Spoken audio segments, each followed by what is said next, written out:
Kabar perceraian kembali datang dari dunia hiburan tanah air.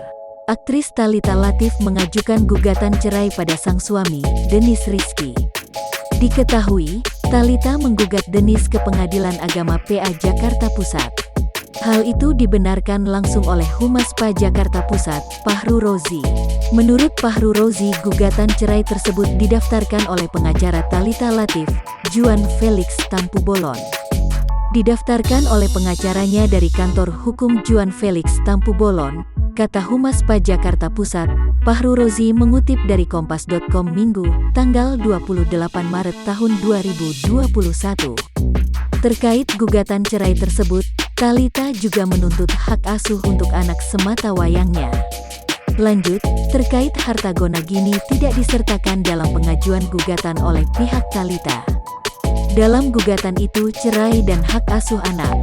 Harta Gonagini, enggak ada, cuma cerai dan hak asuh anak, tambahnya. Sementara itu, Thalita dan Dennis akan menjalani sidang perdana pada tanggal 1 April tahun 2021 pukul 9 waktu Indonesia Barat. Terkait dengan kabar perceraian keduanya, pihak Thalita maupun Dennis belum memberikan keterangan apapun.